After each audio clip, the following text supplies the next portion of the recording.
Bonjour, bien-aimés dans le Seigneur.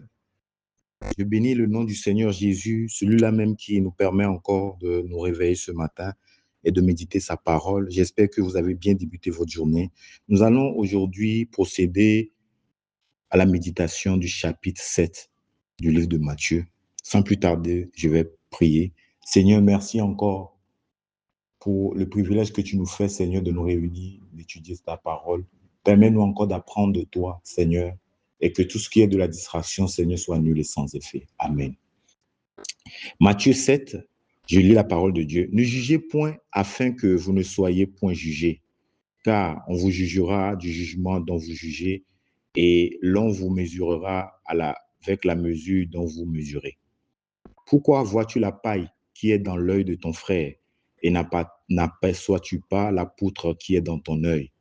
Ou comment peux-tu dire à ton frère, laisse-moi ôter une paille de ton œil, toi qui as une poutre dans le tien?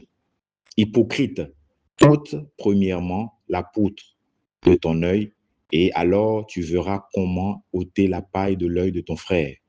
Ne donnez pas les choses saintes aux chiens, et ne jetez pas vos perles devant les pourceaux, de peur qu'ils ne les foulent aux pieds, ne se retournent et ne vous déchirent. Demandez et l'on vous donnera. Cherchez et vous trouverez. Frappez et l'on vous ouvrira. Car quiconque demande reçoit. Celui qui cherche trouve. Et l'on ouvre à celui qui frappe. Lequel de vous donnera une pierre à son fils s'il lui demande du pain? Ou s'il demande du poisson, lui donnera-t-il un serpent?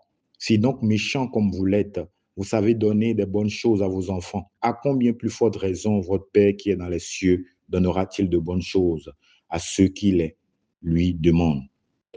Tout ce que vous voulez que les hommes fassent pour vous, faites-le de même pour eux, car c'est la loi et les prophètes. Entrez par la porte étroite, car large est la porte, spacieux est le chemin qui mène à la perdition.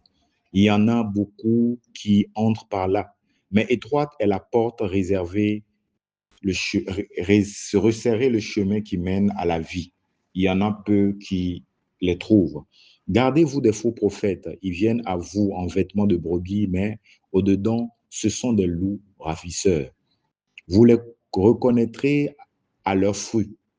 Cueille-t-on des raisins sur les épines ou des figues sur des chardons? Tout bon arbre porte de bons fruits, mais le mauvais arbre porte de mauvais fruits. Un bon arbre ne peut porter de mauvais fruits, ni un mauvais arbre porter de bons fruits. Tout arbre qui ne porte pas de bons fruits est coupé et jeté au feu. C'est donc à leurs fruits que vous les reconnaîtrez.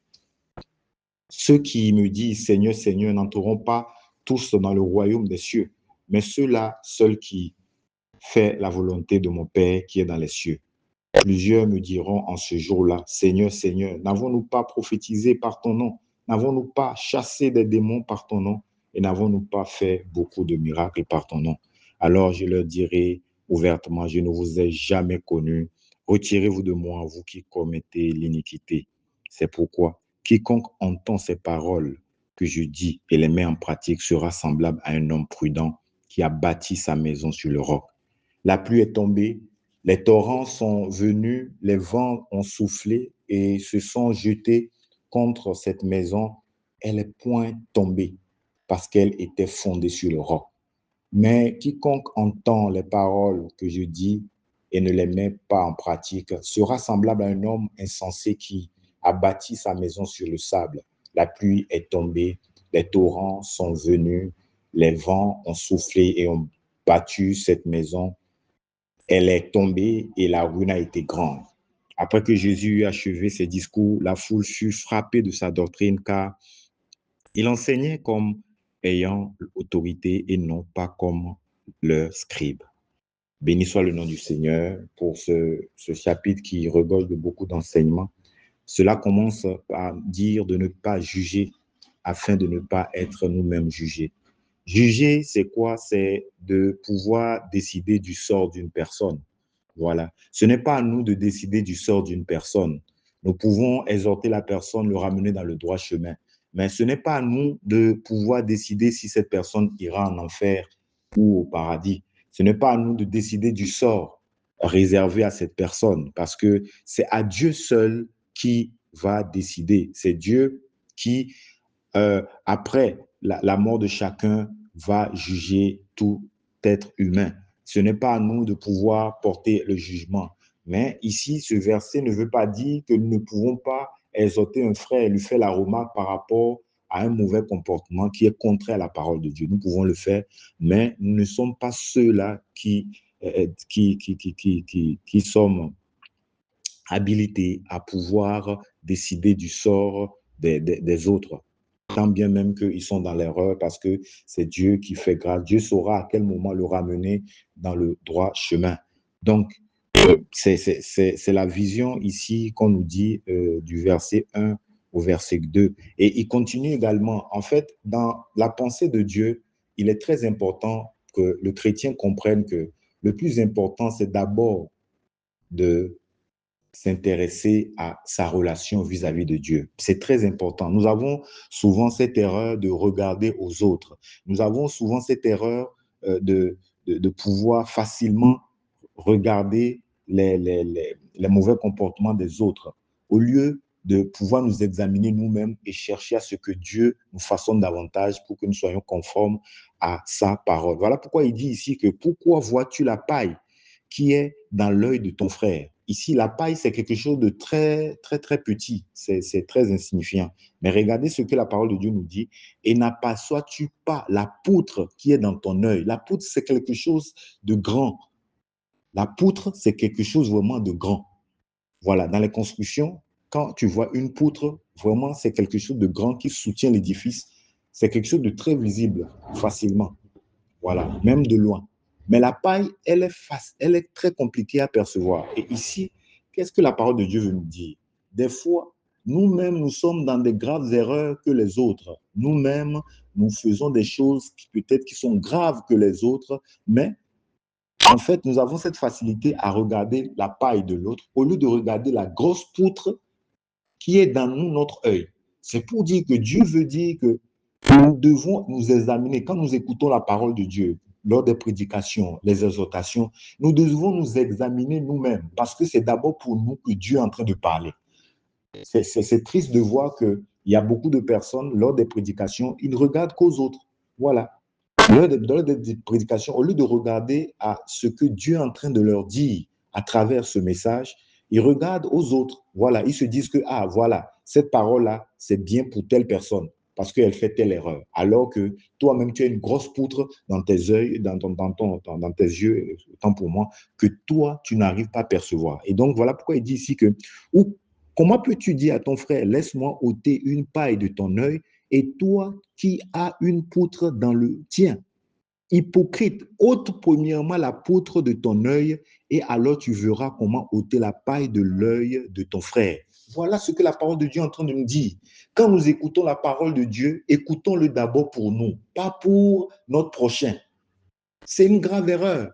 C'est une grave erreur. Et nous devons chercher d'abord nous-mêmes à délaisser les choses que Dieu nous montre personnellement avant de chercher à faire des remarques aux autres. Nous sommes souvent très pressés de regarder les erreurs des autres et très pressés de pouvoir leur faire des remarques, alors que nous-mêmes, nous avons des situations que nous devons régler nous-mêmes. Et donc, Dieu, le Seigneur est en train de nous dire ici que nous devons vraiment prendre conscience que toute parole que nous lisons, c'est d'abord pour nous-mêmes. Avant de regarder à l'autre, regarde d'abord à toi-même.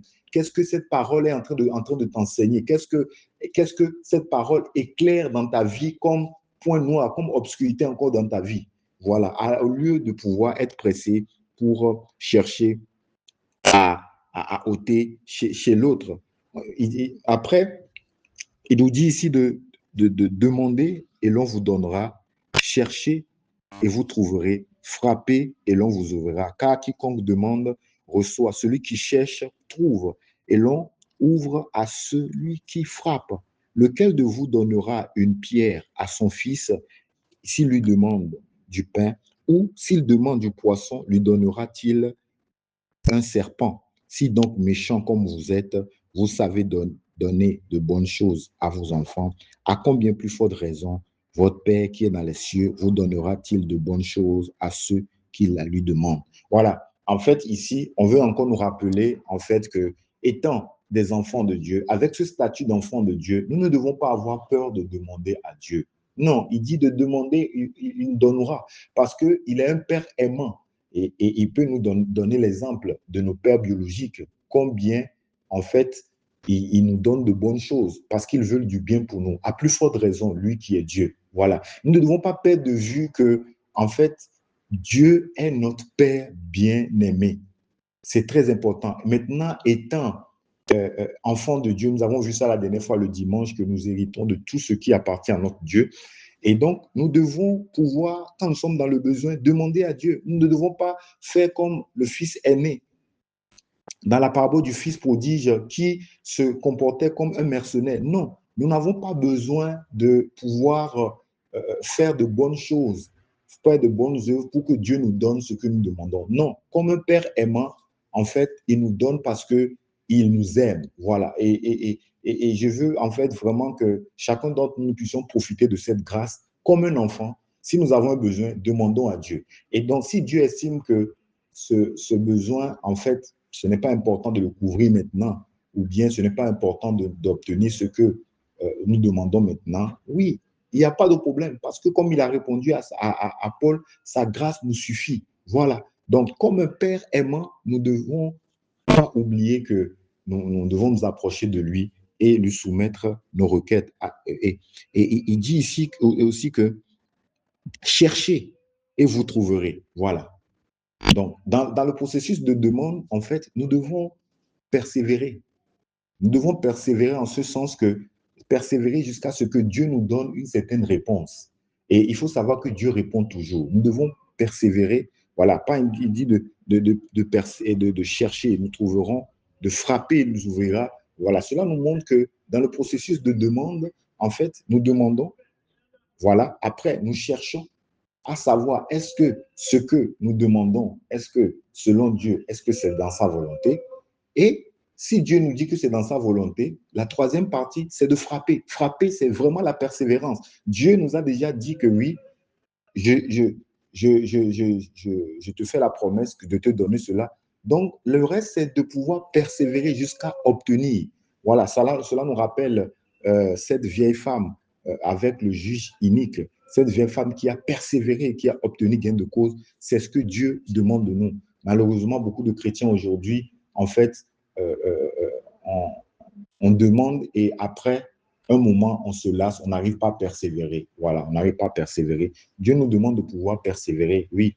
Surtout que s'il accepte que ce que nous demandons, il est prêt à nous donner, nous devons persévérer. Ça nous rappelle dans Habakkuk, quand il a dit, même si la promesse tarde, attends-la, elle s'accomplira certainement, parce que Dieu n'est pas un homme pour mentir, ni le Fils de l'homme pour se repentir. Tout ce qu'il dit, il accomplit. Et donc, à nous maintenant de pouvoir persévérer et de savoir que c'est un Père aimant qui est prêt à nous donner ce que nous demandons. Après, ici, il nous parle du fait que d'entrer par la porte étroite, car large est la porte, spacieux est le chemin qui mène à la perdition. Il y en a beaucoup qui entrent par là. Mais étroite est la porte, resserré est le chemin qui mène à la vie. Il y en a peu qui les trouvent. Et donc, le Seigneur veut nous dire ici que, au fond, il y a deux portes. Dans la vie, il y a deux portes. Il y a la porte étroite et la porte spacieuse. La porte étroite, c'est cette porte-là où, en fait, on se rend compte que quand cette porte-là, elle est tellement petite que on ne peut rentrer que seul à l'intérieur. Voilà, parce que c'est une porte qui est vraiment étroite, il n'y a pas assez d'espace. Très juste et pas facile à entrer. Mais la porte étroite, c'est une porte qui est assez large. La porte plutôt spacieuse, c'est une porte qui est assez large. Et je peux rentrer avec plusieurs personnes pour dire que dans la vie, il y a deux portes. Il y a la porte étroite qui va nous mener vers le paradis et la porte large qui va mener vers la perdition. Et la Bible nous dit que plusieurs passent par la porte spacieuse. Pourquoi? Parce que c'est une porte qui est facile d'accès. Voilà, c'est une porte qui ne demande pas beaucoup de contraintes. Mais la porte étroite demande des contraintes, demande de se priver de beaucoup de choses. Parce que cette porte-là, c'est une porte où tu ne peux que rentrer seul. Et c'est même une porte où tu ne peux pas rentrer avec des bagages et autres, parce qu'elle est étroite. Elle est à peine accessible pour que ton corps puisse passer. Voilà, c'est une porte, en fait, qui permet d'être dépouillé de tout ce qui est du monde. Et parce qu'elle est liée à cette contrainte-là, beaucoup ne veulent pas passer par cette porte. Mais la porte qui est spacieuse, où beaucoup passent, c'est une porte où tu peux transporter tout ce que tu as, comme fardeau, comme acquis et autres. Pas besoin de se dépouiller, mais on nous dit que la finalité, c'est la perdition. Voilà, Dieu, en fait, nous interpelle encore aujourd'hui pour nous dire, voilà, de faire le bon choix et dit de passer par la porte étroite. Cette porte-là qui exige le dépouillement, cette porte-là où nous sommes seuls face à notre destin, cette porte-là où il y a des contraintes qui sont là, où nous renonçons à nous-mêmes. C'est cette porte-là que Jésus nous demande de pouvoir emprunter. Parce que tout ce qui est de la facilité ici-bas, vraiment, est équivalent à la porte spacieuse. Voilà. Et la parole nous dit qu'elle mène à la perdition. En fait, Dieu passe encore par cela pour interpeller beaucoup de dire qu'il faut faire le bon choix. Et Dieu nous montre le bon choix. Le Seigneur nous montre le bon choix à faire. Oh, que c'est merveilleux. Il nous dit de ne pas choisir la voie de la facilité, mais d'accepter de se dépouiller pour passer par la porte étroite. Et il nous parle après des faux prophètes. Aujourd'hui, nous pouvons le voir. Nous sommes dans le milieu chrétien. Combien de faux prophètes il y a qui sont là, qui trompent beaucoup à cause de leur convoitise des choses spirituelles. Il y a beaucoup de faux prophètes au milieu des enfants de Dieu. Dans la grande maison de Dieu où tous professent la foi chrétienne, il y a beaucoup de faux prophètes. Mais Jésus nous dit ici comment reconnaître ces faux prophètes. On dit ici, ils viennent à vous en vêtements de brebis, mais au-dedans d'eux, ce sont des loups ravisseurs. Voilà. En fait, ils ont réussi à s'infiltrer au milieu de nous. Pourquoi? Parce que, vu de l'extérieur, ils font les mêmes choses que nous, mais à l'intérieur, ce sont des loups ravisseurs. Ce sont des personnes qui sont venues pour s'attaquer aux brebis du Seigneur. Leur objectif n'est pas de communiquer la vie, mais de communiquer la mort. Donc, voilà pourquoi nous ne devons pas les analyser par la vue. Non, c'est ça le problème. Beaucoup se font piéger, ils veulent discerner par la vue. Si vous le discernez par la vue, ces faux prophètes, vous allez vous tromper. Pourquoi? Quand je dis par la vue, par exemple, les choses qu'on peut voir par la vue, c'est le miracle. Il y a des paroles de connaissance et autres. Toutes ces choses-là, c'est des choses que nous voyons par la vue. Mais cela ne peut pas nous permettre de pouvoir détecter s'ils sont faux ou pas. Parce que ce sont des imitateurs. Ce sont des gens qui imitent les choses de Dieu et mais les pervertissent. Donc, nous ne pouvons pas les discerner par la vue. Voilà pourquoi on dit ici qu'ils sont un vêtement de brebis. Ça veut dire que, vu de l'extérieur, tout va bien. Voilà, mais c'est l'intérieur. Mais il dit que quoi? Vous les connaîtrez à leurs fruits. Cueille-t-on des raisins sur des épines ou des figues sur des chardons? Tout bon arbre porte de bons fruits, mais le mauvais arbre porte de mauvais fruits. Un bon arbre ne peut porter de mauvais fruits, ni un mauvais arbre porter de bons fruits. Tout arbre qui ne porte pas de bons fruits est coupé et jeté au feu. C'est donc à leurs fruits que vous les reconnaîtrez. Donc ici, Jésus nous donne en fait le critère par lequel, l'élément clé par lequel nous pouvons reconnaître dans ce monde les faux prophètes. Ce n'est que le fruit. Nous allons voir, est-ce qu'ils manifestent le fruit du Saint-Esprit? Parce que Galate nous parle du fruit du Saint-Esprit. Est-ce que ces gens-là, ils manifestent ce fruit? Non, généralement non. Ce sont des gens généralement qui ne manifestent pas l'amour, qui ne manifestent pas la tempérance, qui ne manifestent pas la piété. Il y a beaucoup de choses que ces faux prophètes ne manifestent pas. Et c'est par ces choses-là que nous pouvons détecter vraiment s'ils sont de Dieu. Parce que ça, c'est le fruit de l'esprit. Et ça, la chair ne peut pas manifester le fruit de l'esprit. Voilà pourquoi ces gens-là, nous ne devons pas les discerner à travers la vue. Mais nous devons examiner, voir, est-ce qu'ils manifestent le fruit de l'esprit? Généralement, vous allez voir que c'est des personnes qui, c'est vrai, ils font des miracles et autres, mais ils vont vous conduire dans des chemins qui sont contraires à la parole de Dieu. Ils vont vous demander des choses qui sont contraires à la parole de Dieu. Et là, vous saurez que ces personnes-là, ils ne sont pas de Dieu. Vous allez voir que généralement, c'est des personnes qui ne manifestent pas l'amour du Seigneur, qui n'ont pas la tempérance, qui n'ont pas tous ces éléments que l'Esprit nous donne naturellement. Et vous verrez que, ah, non, ça c'est contradictoire à la parole. Vous saurez que c'est des faux prophètes. Donc, bien aimé, l'objectif n'est pas de dire qu'une personne est agréée de Dieu parce qu'elle fait des miracles, elle fait des, elle donne des paroles de connaissance, elle dit quelque chose qui est vérifié dans ma vie. Non, ça c'est des choses visuelles. Ça, il ne faut pas regarder à ça. Il faut voir si la personne, sa vie reflète vraiment le Seigneur. Est-ce que le fruit qu'il donne, c'est un fruit de l'esprit ou bien un fruit de la chair? C'est ça qui nous permettra de détecter s'il est de Dieu ou pas. Après, il nous dit ici que, toujours dans ce même sens, hein, il dit, ceux qui me disent Seigneur, Seigneur, n'entreront pas tous dans le royaume des cieux, mais ceux-là seuls qui font la volonté de mon Père qui est dans les cieux. Plusieurs me diront ce jour-là, Seigneur, Seigneur, n'avons-nous pas prophétisé par ton nom? N'avons-nous pas chassé des démons par ton nom? N'avons-nous pas fait beaucoup de miracles par ton nom? Alors je leur dirai ouvertement, je ne vous ai jamais connu, retirez-vous de moi, vous qui commettez l'iniquité. Voilà. Et ça aussi, ça nous interpelle pour dire qu'au fond, ceux qui sont agréés de Dieu, ce n'est pas ceux qui font les miracles ou bien font évangélisation et autres. Non. Ceux-là qui appartiennent à Dieu, c'est ceux-là qui ont tissé alliance avec lui et qui sont obéissants à sa parole. Ce qui fait qu'aujourd'hui, dans la famille chrétienne, dans la grande maison de Dieu, le problème, c'est quoi? Il y a beaucoup de personnes, au fond, qui ne sont pas en alliance avec Dieu.